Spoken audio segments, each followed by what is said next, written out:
দর্শক, আপনাদের সবাইকে স্বাগত আনোয়ার ইস্পাত এই সময়ে। সঙ্গে আছি আমি এস আকাশ।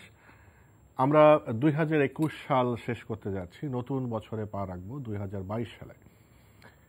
কেমন ছিল 2021 সাল সেটা একটু ফিরে দেখার চেষ্টা করব, সাথে সাথে 2022 সালে আমরা কি প্রত্যাশা করি সেটাও জানার চেষ্টা করব।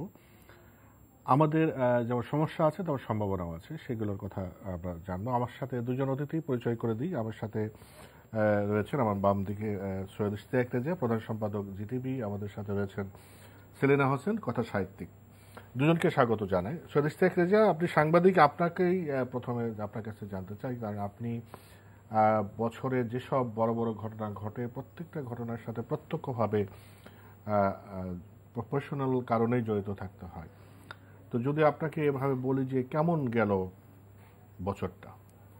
ধন্যবাদ আপনাকে। দেখেন, 2021 কিন্তু একটা অন্যরকম বছর, কারণ এই বছরটা স্বাধীনতার 50 বছর পূর্তি ছিল আমাদের জন্য, এবং উদ্যমের সাথে উচ্ছ্বাসের সাথে স্বাধীনতার 50 বছর সুবর্ণ জয়ন্তী পালনের নানা আয়োজনও ছিল।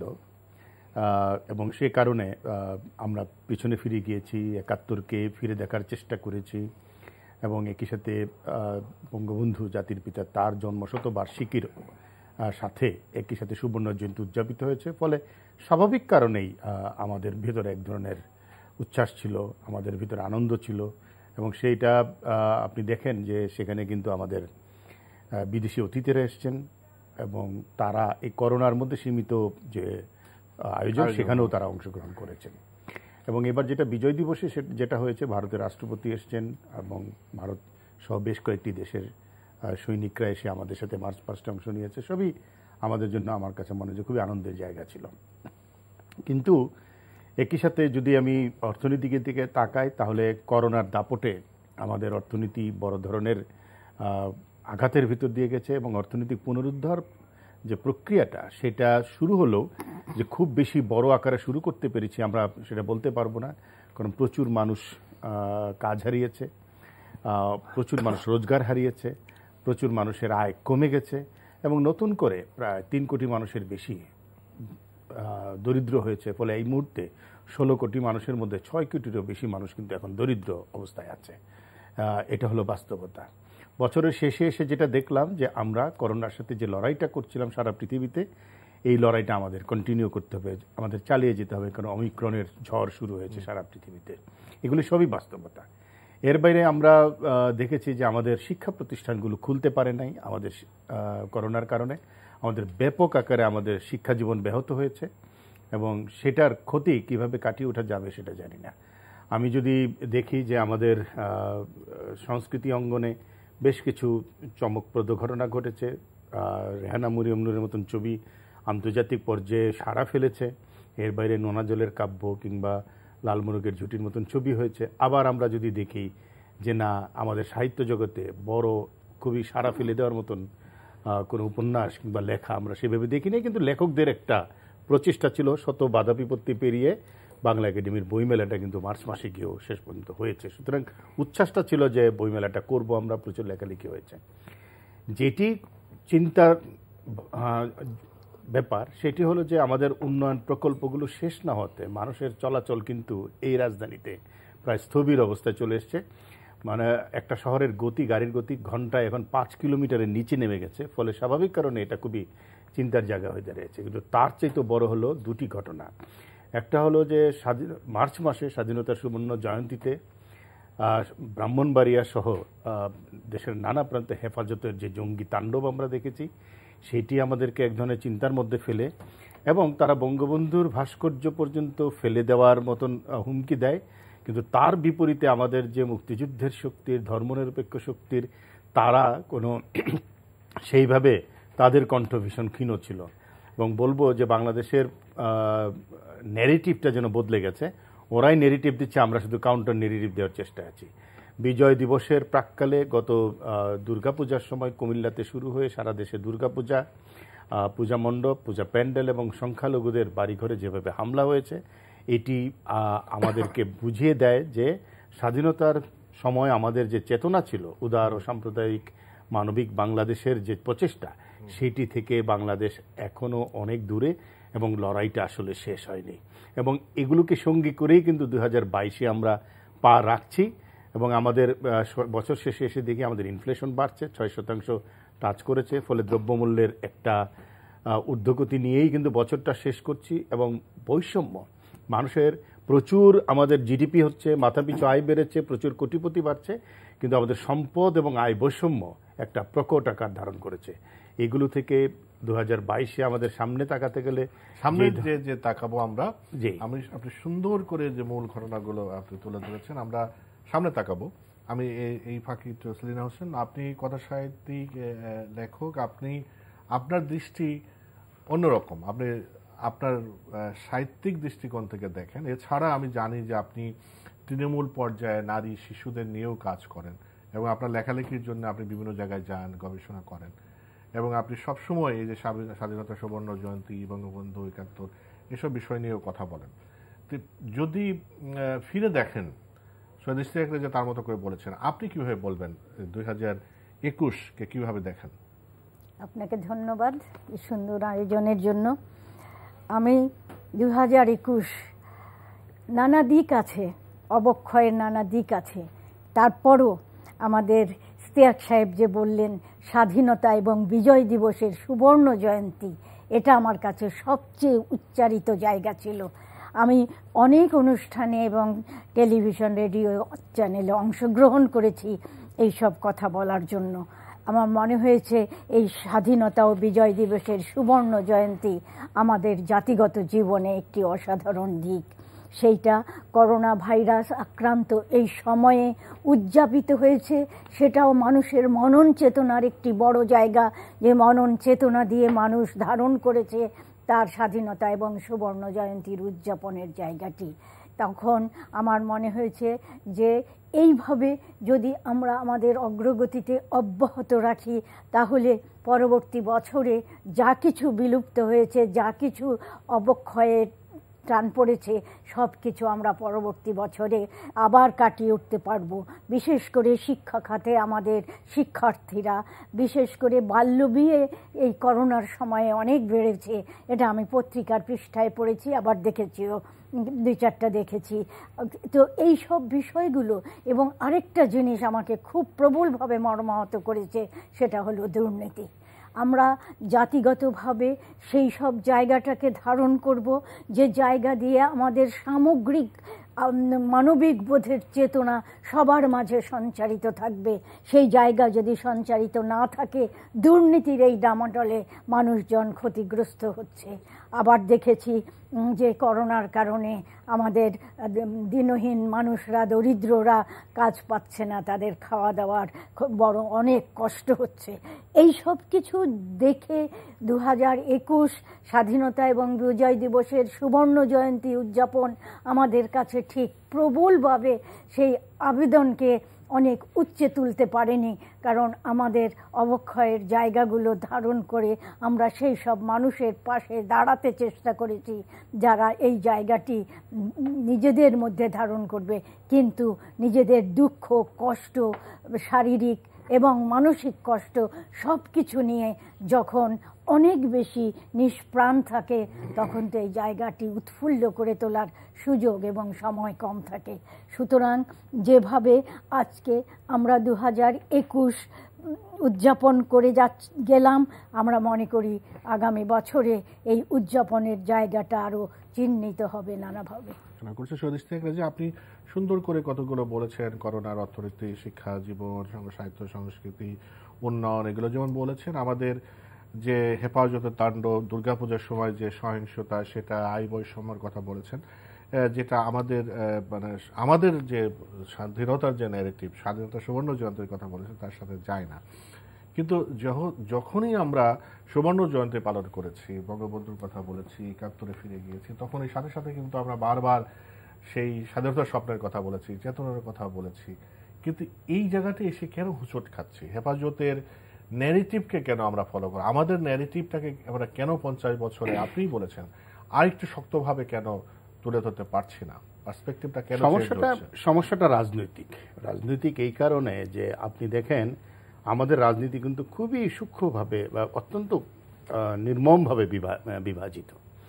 এবং এই যে বিভাজনের রাজনীতি এবং মুক্তিযুদ্ধের পক্ষে যাদেরকে আমরা বলছি তারাও কিন্তু আবার নানাভাবে বিভাজিত, টুকরো টুকরো হয়ে গেছে। আওয়ামী লীগ সবচেয়ে বড় রাজনৈতিক দল মুক্তিযুদ্ধের পক্ষে এবং তারা নেতৃত্ব দিচ্ছে, কিন্তু আরও তো রাজনৈতিক দল আছে, কিন্তু আমাদের ভিতরের সেই ঐক্যটা নেই। এটা একটা বড় জায়গা। আরেকটা হলো গত 12 বছর ধরে আওয়ামী লীগ ক্ষমতায় আছে, মুক্তিযুদ্ধের নেতৃত্ব দানকারী দল জাতির পিতার কন্যা ক্ষমতায় আছে, কিন্তু দলের ভিতরে সংহতির অভাবটা সাংঘাতিকভাবে বেশি। এই দল যতটা ক্ষমতার চর্চা করেছে ততটা রাজনৈতিক চর্চা করে নাই।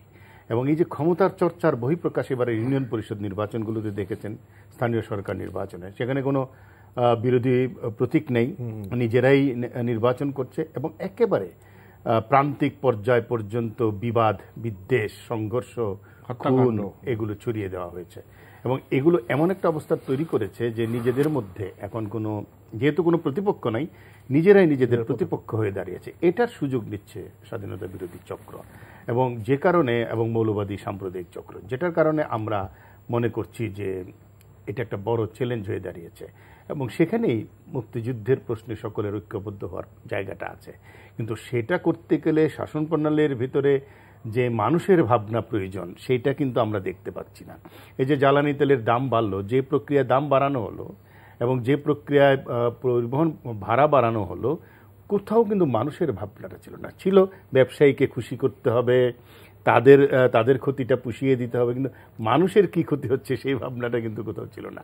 বাড়ানোর প্রক্রিয়া থেকে শুরু করে সিদ্ধান্ত, আবার যখন কমলো তখন কিন্তু কমানো হচ্ছে না। এবং একটা সময় গেছে পৃথিবীতে সবচেয়ে কম দামে তেল বিক্রি হয়েছে, কিন্তু বাংলাদেশের মানুষ আমেরিকা ইউরোপের চাইতেও বেশি দামে তেল কিনেছে, জ্বালানি তেল কিনেছে। এবং কেন বলা হয়েছে বিপিসি, পেট্রোলিয়াম কর্পোরেশনের একটি দুর্নীতিগ্রস্ত অদক্ষ প্রতিষ্ঠানকে সাবসিডি দেওয়ার জন্য জনগণের কাছ থেকে, পকেট থেকে টাকা নেওয়া হয়েছে।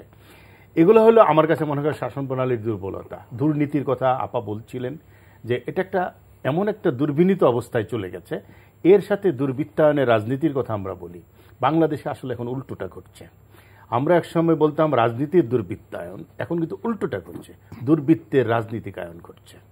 আগে রাজনীতিবিদদের মধ্যে দু একজন একটা দুইটা মাস্তান পালতো, মাস্তানরা একটা দুইটা রাজনীতিবিদ পালে। পুরো পরিস্থিতিটা, রাজনীতিটা নষ্ট হয়ে যাওয়ার কারণে যেটা হয়েছে, আমাদের সংসদ আছে কিন্তু দেখেন সেটা কিন্তু সেইভাবে যেটা প্রত্যাশা করি সেই ভূমিকা রাখতে পারছে না।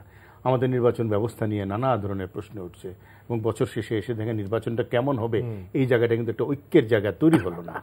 এবং এগুলোই কিন্তু আমি বলবো আমাদের সমস্ত ক্ষেত্রে শাসন ব্যবস্থার সর্বত্র যদি এটা একটা প্রভাব রাখছে। এই প্রভাবের কারণেই আরেকটা বিষয় হলো আমাদের নারী নিরাপত্তা। সেটি কিন্তু 2021-এও আমরা ভয়ঙ্করভাবে নারীদের নিরাপত্তাহীন অবস্থায় দেখেছি এবং 2021 সালের শেষ প্রান্তে এসে কক্সবাজারে স্বামী সন্তান সহ বেড়াতে গিয়ে নারীর ধর্ষণের শিকার হওয়ার ঘটনাও দেখেছি। এগুলো সবই আমাদেরকে, শোনেন, বাংলাদেশের অর্থনীতি আজ পর্যন্ত যে জায়গায় এগিয়েছে তার একটা বড় কন্ট্রিবিউশন হলো নারীদের। নারীরা ঘর থেকে বেরিয়ে এসে উন্নয়নের রাস্তায় হাঁটতে শুরু করেছে বলে রাষ্ট্র আজ উন্নয়নের মহাসড়কে হাঁটার স্বপ্ন দেখছে। কিন্তু তাদেরকে যদি আমরা আবার নির্যাতিত করতে থাকি, তাদেরকে যদি ভয় পাইয়ে দিতে থাকি, করোনার কারণে তাদেরকে যদি বাল্যবিবাহ দিয়ে দিতে থাকি, একটা প্রতিক্রিয়াশীল সমাজ তৈরি করতে থাকি, বাংলাদেশ কিন্তু শুধু কংক্রিটের উন্নয়ন দিয়ে মানুষের হৃদয়কে ছুঁতে পারবে না। তাকে সামনে তাকাতে গেলেও একটা সামগ্রিক উন্নয়ন দৃষ্টিভঙ্গি নিয়ে এগোতে হবে। আরেকটা কথা বলি এই পর্যায়ে, উন্নয়ন কাম্য, তার চেয়ে বেশি কাম্য অগ্রগতি। চমৎকার বলেছেন সেলিনা হোসেন। আপনি এই নারী নিরাপত্তা নিয়ে আমরা যখন স্টুডিওতে বাইরে কথা বলছিলাম, নারী নিরাপত্তা নিয়ে আপনার কনসার্ন আছে, কথা আপনি বলছিলেন, দুর্নীতির কথা বলেছেন। স্বদেশ থেকে একটা সুন্দর করে বলেছেন যে সুশাসন তো আমাদের এখন যে শাসন পদ্ধতি, এবারে সুশাসন অর্জন আমরা সুবর্ণ জয়ন্তী করেছি, কিন্তু সুশাসন অর্জনে তাহলে আমরা কতটা এগোলাম? আমরা খুব বেশি এগিয়েছি বলে আমার মনে হয় না। কারণ এই যে নারী নির্যাতন, শিশু নির্যাতন, ধর্ষণের যে ঘটনা, একবার শুনেছিলাম যে আইন করা হয়েছে ধর্ষককে মৃত্যুদণ্ড দেয়া হবে, কিন্তু পত্রিকার পৃষ্ঠায় কোনো ধর্ষকের মৃত্যুদণ্ডের খবর আমি দেখিনি। আমি জানি না কোথাও হয়েছে কিনা, কিন্তু এই পর্যায়ে বলতে হবে যে আইন থাকার পরও কেন এই নারী শিশু নির্যাতন এভাবে ঘটতে থাকবে অনবরত? এই জায়গাগুলোকে, কক্সবাজারের এই ঘটনাটি যেটা স্টাফ ভাই বললেন, আমিও বলতাম, কিন্তু এই ঘটনাটি আমাদেরকে গভীরভাবে মর্মাহত করেছে। যেই মর্মাহত ঘটনা আমাদের সামাজিক মূল্যবোধের অবক্ষয়ের জায়গাটি প্রবলভাবে তুলে ধরছে। আমাদের সরকার যদি এটাকে দেখেন যে সামাজিক মূল্যবোধের অবক্ষয়ের জায়গাটি নারীকে নির্যাতন করে যেভাবে এগিয়েছে, সেটা উন্নয়নের ধারাকে অগ্রগামী করে না। এটা আমাদের মনে হয়, আমি যেটা বিশ্বাস করি, এটা উন্নয়নের ধারাকে পিছিয়ে দেয়, অবক্ষয়ের জায়গাটা তৈরি করে। সেইভাবে তারপরে আমি স্বাধীনতার সুবর্ণ জয়ন্তীতে বঙ্গবন্ধু ৭২ সালে রাজশাহী মাদ্রাসায় যে বক্তৃতা করেছিলেন, সেখানে তিনি বলেছিলেন, আমি ধর্ম বর্ণ নির্বিশেষে সবাইকে মানুষ হিসাবে মনে করি, প্রত্যেকের নাগরিক অধিকার থাকবে, ধর্ম যার যার, রাষ্ট্র সবার। আজকে 50 বছর পরও আমাদের হিন্দু সম্প্রদায়ের এই যে দুর্গাপূজার ঘটনায় আক্রমণ, এটা কেন ঘটবে? এইটাও আমার কাছে প্রবল জিজ্ঞাসা হয়ে থাকে, এবং আমি সরকারকে দায়ী করি, তারা কেন এই ব্যাপারে আগে পদক্ষেপ নিলেন না? দুর্গাপূজার আগে পদক্ষেপ নিলেই তো পারতেন যে এই ধরনের ঘটনা যেন না ঘটায় কোনো দুষ্ট লোক, কোনো সমাজবিরোধী লোক, কেউ। তো এই জায়গাগুলোকে ঠিকভাবে নিয়ন্ত্রণ করার জন্য আমি মনে করি আমাদের সরকারের আরো গুরুত্বপূর্ণ দায়িত্ব পালন করতে হবে। সাথে সাথে যদি একটু বলেন যে আপনি সুবর্ণ জয়ন্তীর কথা বলেছেন, স্বাধীনতা চেতনার কথা বলেছেন, বিভিন্ন টেলিভিশনে বলেছেন, কিন্তু শুধু ইশতিয়াক রেজা যে পয়েন্টটা তুলেছে, এটা কিন্তু অনেকেই বলছেন যে হেফাজতের সাথে যে তাদের তাণ্ডব, মানে হেফাজতের ন্যারেটিভটাকে নিয়ে তাদের কথা অনুযায়ী পাঠ্যপুস্তক পরিবর্তন হয়ে যাচ্ছে। এই যে আমরা স্বাধীনতার সুবর্ণ জয়ন্তী পালন করছি, কিন্তু চেতনার সাথে এটা সাংঘর্ষিক, এখানে কি বলবেন? এটা তো অবশ্যই সাংঘর্ষিক, এটা তো হতেই পারে না। আমরা মুক্তিযুদ্ধের চেতনার কথা স্লোগানের মতো উচ্চারণ করি, তারপরে স্বাধীনতার সুবর্ণ জয়ন্তীর নানা কিছু আমাদের সামনে এসে দাঁড়ায়, কিন্তু এই সাংঘর্ষিক বিষয়টা যদি আমাদের সরকার নিয়ন্ত্রণ না করে, তাহলে বুঝতেই হবে আমরা যা কিছু অর্জন করেছি তার সবটাই স্বাধীনতা বিজয় দিবসের সুবর্ণ জয়ন্তীতে 50 বছরে একই ধারাবাহিকতা এগোয়নি। এই এগোয়নি বলেই আমাদের, যদি সামনের বছরে সরকার এ ব্যাপারে অনেক বড় দায়িত্বপূর্ণ কাজ পালন করেন এবং মনে করেন যে শিক্ষা খাতে এইভাবে মুক্তিযুদ্ধের চেতনাকে এবং হেফাজতকে বসিয়ে দিয়ে তাদের জায়গাটা নষ্ট করাও আমাদের উচিত।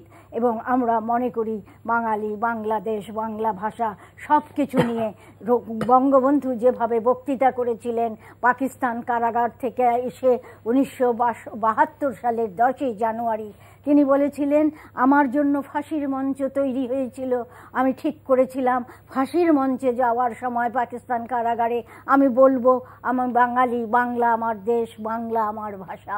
এই সব কিছু নিয়ে আমাদের যে গভীর অর্জন, তাকে কেউ ধর্মের নামে নস্যাৎ করবে, এগুলো তো আমাদের মেনে নেওয়া কঠিন, এবং আমরা এই জন্য সরকারের কাছে প্রবলভাবে দাবি করি এই সব জিনিস যেন তারা কঠোরভাবে নিয়ন্ত্রণ করেন। স্বদেশ ত্যাগ রেজা, আপনি যে প্রসঙ্গগুলো বলেছেন 2021 সালে, আমরা 22 সালে যাব। আপনি রাজনৈতিক যে বিষয়গুলো তুলেছেন, আমাদের তো আসলে সব কিছু নির্ভর করে রাজনৈতিক পরিবেশ বা রাজনৈতিক চর্চা কেমন হচ্ছে। রাজনৈতিক দলরাই কেউ না কেউ ক্ষমতায় আসে। রাজনীতি, একটা দেশের রাজনীতি কতটা ভালো, কতটা সহনশীল, কতটা স্থিতিশীল, কতটা অন্তর্ভুক্তিমূলক, তার উপর তো অনেক কিছু নির্ভর করে। কিন্তু আমাদের বাংলাদেশে এই যে রাজনৈতিক চর্চা, বিশেষ করে গণতান্ত্রিক রাজনৈতিক চর্চা কি খুব বেশি এগিয়েছে বলে মনে করেন? আর যদি না এগোয়, তাহলে আমরা 2022 সালে কি প্রত্যাশা করি? না, গণতান্ত্রিক রাজনৈতিক চর্চা আমাদের এখানে এগোয় নেই। প্রথম কথা হলো, ভিন্ন মত এখনও আমাদের এখানে জায়গা পায় না খুব একটা, এবং মানুষের কণ্ঠস্বর দমিয়ে রাখার একটা সংস্কৃতি সকল রাজনৈতিক দল লালন করে। এটা কোনো একক পার্টিকে বলা যাবে না, একক দলকে বলা যাবে না। এবং আমাদের এখানে মূলত শাসন কার্যটা পরিচালনা হয় আমলাদের দ্বারা এবং আমলাতান্ত্রিক পদ্ধতিতে। মানুষের ভাবনাটা খুব কম চলে আসে সেখানে। সুতরাং ওই আরেকটা দুঃখজনক জায়গা হলো যে আমাদের রাজনৈতিক দলগুলো প্রতিষ্ঠান চালায়, সংসদ প্রতিষ্ঠান, নির্বাচন কমিশন, নির্বাচন ব্যবস্থা প্রতিষ্ঠান, জুডিশিয়ারি প্রতিষ্ঠান, বিউরোক্রেসি প্রতিষ্ঠান, এডুকেশন সবই প্রতিষ্ঠান এবং সবই রাজনৈতিক নেতৃত্বের উপরে নির্ভর করে। কিন্তু আমাদের রাজনৈতিক দলগুলো অত্যন্ত দুঃখজনকভাবে তারা অপ্রাতিষ্ঠানিক, তারা নিজেরা প্রাতিষ্ঠানিক না। তাদের নিজেদের ভিতরে গণতন্ত্র চর্চার অভাব আছে, তাদের নিজেদের ভিতরে প্রাতিষ্ঠানিকভাবে সামনে এগোবার প্রচেষ্টা অনেক কম। এখানে লবিং, গ্রুপিং, মনোনয়ন বাণিজ্য, এখানে নানা ধরনের অভ্যন্তরীণ দুর্নীতি প্রচণ্ডভাবে রয়েছে। সুতরাং এগুলো থেকে আমরা আসলে বেরোতে চাই। আগামী বছরের প্রত্যাশাটা হলো এই জায়গায় যে আমরা এই জায়গা থেকে বেরোতে চাই। আমরা বেরোতে চাই দুর্নীতি থেকে, এবং সেটার জন্য কি করতে হবে? বড় কিছু দৃষ্টান্তমূলক ব্যবস্থা নিতে হবে বড় দুর্নীতিবাজদের বিরুদ্ধে। আমি ছোট ছোট চুনোপুটিকে ধরে ধরে দুদককে ব্যস্ত রাখার কোনো কারণ আছে বলে আমার অভিযান দিয়ে আসলে তো দুর্নীতি দমন হয় না। দুর্নীতি দমন একটা প্রাতিষ্ঠানিক প্রক্রিয়া এবং এটা একটা রাজনৈতিক অঙ্গীকারের বিষয়। রাজনৈতিক নেতৃত্ব যদি চায়, নিঃসন্দেহে দুর্নীতি দূর হবে এবং সেটার জন্য যে ধরনের ব্যবস্থা নেওয়া প্রয়োজন সেটা হবে। আরেকটা হলো আমাদের শাসন কার্য পরিচালনার মধ্যে আমার কাছে মনে হয় যে আরও অনেক কিছু মানুষকে দেওয়ার আছে। আমলারা কিন্তু বহুত কিছু পাচ্ছে এই সরকারের কাছ থেকে, মানুষকে এবার পেতে হবে। কিন্তু মানুষকে পেতে হবে, মানুষকে দেয়ার একটা মনোযোগ আসলে আকর্ষণ করতে হবে। আসলে মানুষকেই তো দিতে হবে, তারাই তো। আমার কাছে মনে হয় যে আমাদের সংস্কৃতি চর্চার জায়গাটায় খুবই গুরুত্ব দিতে হবে। আমাদের জাগরণটা দরকার আসলে। আমি অনেক ইকোনমিক জিডিপি নিয়ে তো অনেক কথা বলছি, কিন্তু আমার কালচারাল জিডিপি, সংস্কৃতির জিডিপিটা নিয়ে কিন্তু ভাবনা চিন্তা করতে হবে। 2022-এই সেই ভাবনাটা শুরু হোক, এটা হলো প্রত্যাশা। এবং সেই জন্য আমাদের মুক্তিযুদ্ধের পক্ষের শক্তি যে যেখানে আছে, যেহেতু এটা কেন যেন সংকুচিত হয়েছে। আজকে একটা পথনাটক করতে চান, জেলা প্রশাসকের অনুমতি লাগে, পুলিশের অনুমতি লাগে, কিন্তু একটা ওয়াজ মাহফিল করতে কিছু লাগে না। তো এই জায়গায় এবং ইউটিউবে যেভাবে ওয়াজের মাধ্যমে মুক্তিযুদ্ধ বিরোধী, স্বাধীনতা বিরোধী, বাংলাদেশের মূল চেতনা বিরোধী, বঙ্গবন্ধু বিরোধী, আওয়ামী লীগ বিরোধী, নারী বিরোধী কথাবার্তা হচ্ছে, প্রগতি বিরোধী কথাবার্তা হচ্ছে, সেখানে কিন্তু কোনো সমস্যা তৈরি হচ্ছে না। কিন্তু আপনি একটু মুক্তিযুদ্ধের পক্ষে কবিতা লিখে, কবিতা উচ্চারণ করো, বঙ্গবন্ধুর পক্ষে কবিতা বলেও কিন্তু জেলে যেতে হয়েছে ডিজিটাল সিকিউরিটি অ্যাক্ট, এরকম ঘটনাও ঘটেছে। সুতরাং এগুলো নিয়ে আমাদের একটু নতুন বছরটাকে নতুন করে চিন্তা, নতুন বছরটা যেন আক্ষরিক করতে নতুন হয়, শুধু নতুনত্বের জন্য নতুনত্ব নয়। একটা অন্ধকার থেকে আলোর দিকে যদি আমরা যাত্রা করতে চাই, তাহলে কিন্তু নতুন ভাবনা আনতে হবে। বড় দুর্নীতিবাজদের বিরুদ্ধে ব্যবস্থা নিতে হবে, দুর্বৃত্তদের বিরুদ্ধে ব্যবস্থা নিতে হবে, আমাদের সংস্কৃতি চর্চার দিকে একটু মনোযোগ দিতে হবে, আমাদের প্রগতিশীলতার পক্ষের জায়গাটাকে প্রশস্ত করতে হবে। এটা অনেক সংকুচিত হয়ে আছে। তবেই আপনি দেখবেন, এবং একই সাথে অর্থনৈতিক পুনরুদ্ধারের প্রক্রিয়া যেটি প্রধানমন্ত্রী শুরু করেছেন সেটিকে আরও বিস্তারিত করতে হবে। মানুষকে কাজে ফেরাতে হবে, মানুষকে আয় দিতে হবে, মানুষকে কাজ দিতে হবে। তরুণকে স্বপ্ন দেখাতে শিখতে হবে। আমি সড়কে শৃঙ্খলা ফিরিয়ে আনতে হবে, না তো 3.5 বছর পরে ছাত্ররা আবার নামলো কিন্তু শৃঙ্খলা দেখলো না, আমিও দেখছি না। সুতরাং এই সমস্ত জায়গাগুলো যেগুলো মানুষকে আসলে স্পর্শ করে, সেই জায়গায় আমি অনেক বড় একটা বিল্ডিং করলাম, বিল্ডিংটায় আমি ঢুকতে পারি না, তাহলে তো আসলে কোনো কাজে দিল না। সুতরাং ওই জায়গাটাই আমার কাছে মনে হয় একটু, আমি আবারও বলি, সবসময় যেটা বলার চেষ্টা করি, শাসন প্রণালীর ভেতরে মানুষের ভাবনাটা থাকতে হবে। জি, অনেক ধন্যবাদ সেলিনা হোসেন। যে মানুষ, বারবার আমাদের আলোচনায় যেটা আসছে, মানুষ তো আসলে যদি জনগণ, যে সাধারণ রাজনৈতিক ভাষায় আমরা যেটা বলি, জনগণ হচ্ছে সমস্ত ক্ষমতার উৎস বা ক্ষমতার মানে দেশের মালিক। কিন্তু এই কথাটা কিন্তু বারবার সদস্য সুন্দর করে বলেছেন, এইটাই কিন্তু এখন বারবার আসছে। সব চিন্তা ভাবনায় মানুষকে কিন্তু এগিয়ে রাখা হচ্ছে না। আমাদের যে যদি বলি যে উন্নয়নের কথা যদি বলেন, বা আমাদের সুশাসনের কথা যদি বলেন, সংস্কৃতি চর্চার কথা বলেন, গণতন্ত্রের চর্চার কথা বলেন, সেক্ষেত্রে তাহলে আমরা মানুষকে সামনে রেখে, মানুষকে অগ্রাধিকার দিয়ে কিভাবে 2022 সালকে দেখতে চান? আমি বলি 2022 সালের সূচনা লগ্ন থেকে অসাম্প্রদায়িক বাংলাদেশ নির্মাণের চিন্তা করতে হবে, যে মানুষকে তার ধর্ম, যার যার রাষ্ট্র সবার এই বোধে অনুপ্রাণিত করে তার নাগরিক অধিকারের মর্যাদাকে সমুন্নত করতে হবে। কেন অসাম্প্রদায়িক বাংলাদেশ প্রতিষ্ঠিত হবে না?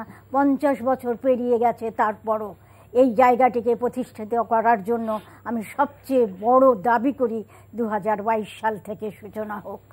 কারণ মানুষকে মানবিক বোধে অনুপ্রাণিত করতে, মানুষকে তার সব কিছু অপরাধ থেকে তাকে নির্বাচিত করতে, সব কিছু থেকে তাকে দমন করতে, এই সব জায়গাগুলো যেন আমাদের 2022 সালে আমাদেরকে অনুপ্রাণিত করে। তারপরে বিশেষ করে শিক্ষা ব্যবস্থা, আমাদের শিক্ষার্থীরা যেন কোনোভাবেই দমিত না হয়, যেন শিক্ষার মূল জায়গাটার সূত্র নষ্ট না হয়। এবং সব কিছু থেকে আমি আরেকটা জিনিস মনে করি সব সময়, যে আমাদের প্রাথমিক শিক্ষা ব্যবস্থা একরকম হবে সবার জন্য, কোনো কিন্ডারগার্টেন স্কুল, কোনো মাদ্রাসা, সব কিছু প্রাথমিকভাবে নয়, সরকারি প্রাথমিক স্কুল সেইটা শিশুদের জন্য একরকম হলে তার মানসিক গঠনটাও একরকম হবে এবং ভবিষ্যৎ বাংলাদেশে যে নানা দুর্যোগ ঘটে সেই জায়গাগুলো একদম নস্যাৎ হবে। এটাও একটা প্রশান্তির জায়গা। 2022 সাল থেকে যে সরকার যদি এমন কোনো সিদ্ধান্ত নিতে পারেন যে আমাদের প্রাথমিক বিদ্যালয়গুলো সব একই রকমভাবে চলবে এবং সব শিক্ষার্থীরা একই শিক্ষায় আলোকিত হবে, সেই জায়গাটা আমি অনেক বেশি করে প্রত্যাশা করি। তারপরে নারী ও শিশু নির্যাতনের জায়গাটা, সামাজিক মূল্যবোধের অবক্ষয় তৈরিতে যেভাবে একদম এখনও আছে, এই জায়গাটাকে নস্যাৎ করা উচিত। কারণ নারী ও শিশু নির্যাতন এভাবে সামাজিক মূল্যবোধের অবক্ষয়কে অনেক তলিয়ে দেয়। আমরা মনে করি সংস্কৃতি চর্চার কথা যে প্রসঙ্গটা আসে, আমরা সংস্কৃতি চর্চা অনেক পিছিয়ে, যেটা বলেছেন সংস্কৃতি চর্চার জায়গাটা আগের মতো আর দেখা যাচ্ছে না। গত করোনার যদিও একটা বড় অভিঘাত ছিল, কিন্তু স্বাভাবিকভাবে দেখবেন সংস্কৃতি চর্চা আগে যেরকম হতো তেমনটা হয় না। এখন ডিজিটালি যা হয়, যেটা ওয়াজ মাহফিল হয়, আপনি তো সাহিত্যিক, সংস্কৃতি নিয়ে কাজ করেন, সংস্কৃতির চর্চাটা আমরা কিভাবে বাড়াতে পারি? আমরা তো এটা বাড়াতে অবশ্যই চেষ্টা করব 2022 সাল থেকে। এবং সংস্কৃতির যে চর্চাটা না বাড়লে এই সামাজিক মূল্যবোধের, নৈতিকতা, বিবেকতাড়িত মূল্যবোধ সব কিছু ঠিক মতো এগোবে না। আমরা সেই জন্য সংস্কৃতি চর্চাকে অনেক বেশি প্রবলভাবে আকাঙ্ক্ষা করি, যেন সংস্কৃতি চর্চা আমাদের দিন যাপনকে অনেক সুন্দর করে, সার্থক করে, আমাদের অগ্রযাত্রাকে ঠিকমতো ধারণ করে। সংস্কৃতি চর্চা যেন গণমানুষের চেতনাকে অনুপ্রাণিত করে, গণমানুষের চেতনাকে অনুপ্রাণিত করবে সংস্কৃতি চর্চা। এইভাবে এগিয়ে যাওয়ার পথটি আমাদের 2022 সাল থেকে প্রবলভাবে এগিয়ে আসুক, আমি এই চেষ্টাটা মনে করতে সবাইকে অনুরোধ করি। অনেক ধন্যবাদ। একদম শেষ পর্যায়ে আমরা চলে এসেছি। আপনি জনগণের কথা বলেছেন, আমার খুব ভালো লেগেছে যে সবকিছু চিন্তা চেতনা জনগণ যদি থাকে, মানুষ যদি থাকে, তাহলে যেটা উন্নয়ন যেটা আমরা চাই তার থেকে, আপনি বলেছেন তার থেকে বেশি চাই অগ্রগতি। সেই জায়গাটা আমরা যদি যেতে চাই, আমাদের মানুষকে, সাধারণ মানুষকে তো অনেক কিছু স্পর্শ করে সরকারের সিদ্ধান্ত বা পলিসির সিদ্ধান্ত। একটা বড় জায়গা হচ্ছে বাজার ব্যবস্থাপনা। এটা মানুষের আয় এবং রুটি রুজি সাথে সংশ্লিষ্ট। কিন্তু আমরা বাজার ব্যবস্থাপনা, যেটা আপনি কিন্তু একটু ইঙ্গিত দিয়েছেন, যে আমরা দেখেছি যে ব্যবসায়ীদেরকে খুশি করতে সেই ব্যবস্থাপনা, কিন্তু মানুষের দিকে দৃষ্টি রেখে বাজার ব্যবস্থাপনা কিরকম হতে পারে? আপনি অর্থনীতি নিয়ে অনেক কাজ করেছেন। বাজার ব্যবস্থাপনা খুবই দুর্বল আমাদের, এবং সত্যিকার অর্থে বাজার ব্যবস্থাপনা বলে কিছু আছে সেটা মনে হয় না। কারণ হলো, আপনি দেখেন হঠাৎ করে পেঁয়াজের দাম বেড়ে যাবে এবং সেটা এমন এক পর্যায়ে যাবে, তারপরে বেড়ে যাওয়ার পরে বলা হবে যে কিছু কমানো হলো, তাতে কিন্তু ব্যবসায়ীদের লাভটা থাকলো। সয়াবিন তেলের দাম যেভাবে বাড়ানো হলো, ভোজ্য তেলের দাম, সেটি তো আসলে কোনো যুক্তি ছিল না। এবং আন্তর্জাতিক বাজারে বাড়ার সাথে সাথে আমার এখানে বেড়ে যাচ্ছে, অথচ ওখান থেকে আসতেও কিন্তু 3 মাস লাগে। আগে যে ইম্পোর্টটা ছিল সেটা কিন্তু বাড়িয়ে ফেলা হলো, অর্থাৎ এখানে মানুষের ভাবনাটা থাকলো না। বাংলাদেশে অনেক দিন থেকে জিনিসপত্রের দাম কিন্তু সাংঘাতিকভাবে বেশি। চালের দাম কোনোভাবেই নামছে না, সবজির দামও সাংঘাতিকভাবে বেশি। কিন্তু অত্যন্ত উদ্বেগজনক সেটা হলো যে কৃষকের যে উৎপাদন পর্যায়, সেখানে কিন্তু আবার সে তার দামটা পাচ্ছে না। ফলে এখানে একটা ভয়ঙ্কর রকমের বৈষম্য তৈরি হচ্ছে আমাদের এগ্রিকালচার ভ্যালু চেইনের ভিতরে। এটা নিয়ে কোনো চিন্তাভাবনা আছে বলে আমার কাছে মনে হয় না। এখানে ধানের ক্ষেত্রে, চালের ক্ষেত্রে দেখেছে মিলারদের দাপটটা অনেক বেশি, যারা চালের ব্যবসাটা নিয়ন্ত্রণ করে, কিন্তু কৃষকের কোনো জায়গা নাই। কিন্তু ভোজ্য তেলের ক্ষেত্রেও আপনি দেখবেন যে বড় কর্পোরেট হাউসের দাপটটা অনেক বেশি। এগ্রিকালচারে কিন্তু অনেক বেশি কর্পোরেট বাণিজ্য ঢুকে। কর্পোরেট আশাকে আমি মনে করছি না যে অন্যায় কিছু, কিন্তু ন্যায্যতার জায়গাটা কিন্তু অনেক গুরুত্বপূর্ণ, এবং এই ন্যায্যতার জায়গাটা তৈরি করাটা হলো বাজারের সবচেয়ে বড় জায়গা। আমার কাছে মনে হচ্ছে মানুষ যেহেতু সব মেনে নিচ্ছে, কিছু বলছে না, তাই যারা ব্যবস্থাপনার মধ্যে আছে তারা কিছু ভাবছে না। বাণিজ্যমন্ত্রী ব্যবসায়ী, খাদ্যমন্ত্রী কৃষিবিদ, কিন্তু খাদ্যমন্ত্রী কৃষিমন্ত্রী কৃষিবিদ, কিন্তু খাদ্যমন্ত্রী কিন্তু ব্যবসায়ী। এবং আপনি দেখবেন আমাদের এমপিদের একটা বিরাট অংশ ব্যবসায়ী, মন্ত্রীদের একটা বড় অংশ ব্যবসায়ী। ফলে একটা ব্যবসায়ী বান্ধব, ব্যবসা বান্ধব না কিন্তু ব্যবসায়ী বান্ধব একটা নীতিমালা চলছে কিন্তু আমাদের, ফলে বাজার নিয়ন্ত্রণে আসছে না। মানুষের আয়ের সাথে ব্যয়ের একটা সাংঘাতিক অসামঞ্জস্য দেখা যাচ্ছে। সরকারি কর্মকর্তা কর্মচারীদের আকাশচুম্বী বেতন, ফেসিলিটিস ইত্যাদি চলে গেছে, কিন্তু বেসরকারি খাতের লোকজন কোথায় আছে? যাদের চাকরি নেই, যে ক্ষুদ্র ব্যবসায়ী, তারা কোথায় আছে? এই করোনার মধ্যে তারা যে বিলীন হয়ে গেল, কোনো ভাবনাটা সেখানে নাই। এবং কত শ্রমিক কাজ হারিয়েছে, এবং আমরা যে প্রণোদনাগুলো দিয়েছি সেটাও কি তারা ঠিকমতো পেয়েছে কিনা, সেটাও দেখবেন বড় বড় শিল্পপতিরা বেশি পেয়েছে। এটা হলো আমাদের ব্যবস্থাপনার ত্রুটি। কিন্তু সবচেয়ে বড় ত্রুটিটা হলো আমাদের ভাবনার জগতে ন্যায্যতা নাই, আমরা ন্যায্যতার ভাবনা ভাবিই না। সেলিনা হোসেন, লাস্ট 1 মিনিট, ন্যায্যতার ভাবনা। ন্যায্যতার ভাবনা একটা মৌলিক জায়গা, মানব জীবনের বেঁচে থাকার সত্যকে আলোকিত করে ন্যায্যতার ভাবনা। আমরা এই জায়গাটি ভাবি না। এটা যখন আমাদের ইশতিয়াক সাহেব বলেন তখন, এবং চারদিকের পরিবেশ দেখি, বাজারের খবর তো আমরাও রাখি, কারণ আমরা তো জানি যে কিভাবে বাজার করলে আমি আমার রান্নাঘরে চাল ডাল তরি তরকারি পাই। সেই সব জায়গা থেকেও আমাদের মনে হয় বাজারের অবস্থাটা। তো এই ন্যায্যতার ভাবনাটা আমাদের গণমানুষের মধ্যে যদি দেওয়া হয়, তাহলে সেইখান থেকে আমাদের সাংস্কৃতিক চর্চায় যদি আসে, আমাদের যারা রাষ্ট্র ক্ষমতায় যান, রাজনীতি করেন, তাদের সময়ের মধ্যে যদি আসে, তাহলে ন্যায্যতার ভাবনাটা যদি প্রসারিত হয় দিগন্ত জুড়ে, তবেই তো দেশের উন্নয়নের সব কিছু আমাদের মধ্যে প্রসারিত হবে। আমরা জীবনে বেঁচে থাকার সত্যকে গভীরভাবে ধারণ করে কষ্ট থেকে রেহাই পাব। অনেক ধন্যবাদ সেলিনা হোসেন, সৈয়দ ইশতিয়াক রাজা, আপনাকে অনেক ধন্যবাদ। প্রিয় দর্শক, আপনাদেরকে অনেক ধন্যবাদ। 2021 সাল ফিরে দেখার চেষ্টা করলাম, এবং সাথে সাথে 2022 সালে কি প্রত্যাশা সেগুলো নিয়ে দুজনের বক্তব্য শুনেছেন।